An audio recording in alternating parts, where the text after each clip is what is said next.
Hello সাকিবের বন্ধুরা, কালকে সারাটা দিন তুফানে মানে তুফান মুভিটা মুক্তি পাওয়া মানে দ্বিতীয় দিনের কথা বলছি। সারাটা দিন কিন্তু একটা বাম্পার রেসপন্স গেছে। সেইগুলো নিয়ে যতটা পেরেছি তোমাদেরকে ভিডিও দেওয়ার আপডেট দেওয়ার চেষ্টা করেছি, কিন্তু দিনের শেষে যে ঘটনাটা ঘটলো সেটা হচ্ছে যে মধুমিতা সিনেমা হলে যে ঘটনাটা ঘটলো সেইটা সাকিবিয়ান বন্ধুরা আর সহ্য করতে পারলো না। অন্যায় অন্যায় আর কতটা সহ্য করবে? এই অন্যায়ের বিরুদ্ধে যদি প্রোটেস্ট যদি না করতো, এই অন্যায়ের বিরুদ্ধে যদি প্রতিবাদ যদি না করতো, এই অন্যায়গুলো কিন্তু আজকে এই সিনেমা হলে ঘটছে, আস্তে আস্তে কিন্তু আরও সিনেমা হলে ঘটবে। মানে কালকে আমরা দিনের শেষে যেটা দেখলাম, মধুমিতা সিনেমা হলে জাস্ট সিনেমা হলটাকে পুরো ভাঙচুর করেছে, জাস্ট পুরো এক কথায় ভাঙচুর করে দিয়েছে। সেটা কাঁচ থাকতে বলুন এবং হচ্ছে তুফানের পোস্টার টোস্টার সব কিছু কেন ভাঙচুর করেছে?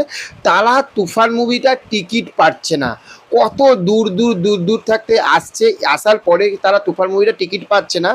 এবার তারা তুফান মুভিটা টিকিট পাচ্ছে না বলে কিন্তু তারা কিন্তু ভাঙচুর করেনি।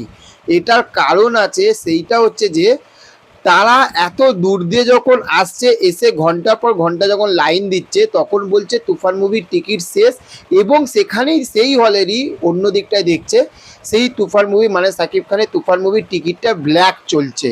তাহলে এইবার বলো, একটা 200 টাকা 250 300 টাকার টিকিট, সেইখানে 500 টাকা 600 টাকা চাওয়া হচ্ছে কিসের জন্য? এইটা কিসের জন্য?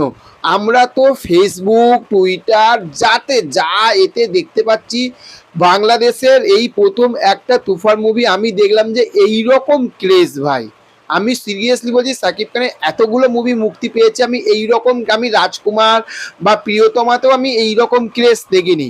যা লেভেলের ক্রেজ, সেখান থাকতে এতটা লোভ কিসের? মানে মধুমিতা সিনেমা হলের মালিক যে রয়েছে, হত্যাকর্তা যে রয়েছে, তাকে বলছে এতটা লোভ, এতটা এত মানে এত চাই এত চাই, এত লোভ কিসের? সাকিব খানের বিজনেস এই লেভেলে বিজনেস দিচ্ছে, প্রত্যেকটা শো হাউসফুল যাচ্ছে, মানুষ সিট না পেয়ে মাটিতে বসে আমি দেখছি যে সাকিবিয়ান বন্ধুরা, আমার সাকিবিয়ান বন্ধুরা মাটিতে বসে তার ভক্তদের সেই ভগবানের সিনেমা দেখছে। এতটা রেসপেক্ট করে সাকিব খানকে, আর সেইখানে এইভাবে ব্ল্যাক করা হচ্ছে।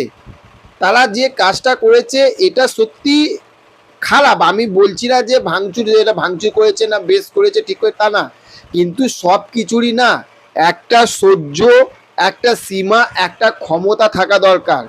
এই যে কাজটা করেছে, এইটা যদি না করতো তাহলে আরও কিন্তু এর থাকতে আরও অনেক বড় বড় বড় বড় কিন্তু ক্ষতি হতো।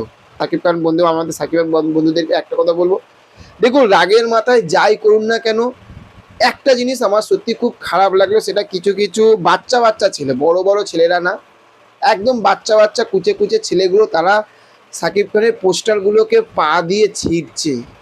এই জিনিসটা দেখে সত্যি কথা বলতে আমার বিশাল খারাপ লাগলো। হয়তো তারা বাচ্চা, বোঝে না, রক্ত গরম, ওই জন্য ওইটা করেছে, ঠিক আছে। তো চলুন দেখা হবে নেক্সট অন্য কোনো ভিডিওতে। অবশ্যই ভালো থাকবেন, আর চ্যানেলে যদি নতুন হয়ে থাকেন চ্যানেলটিকে সাবস্ক্রাইব করে দেবেন। Okay, thank you, have a nice day, tata, bye by.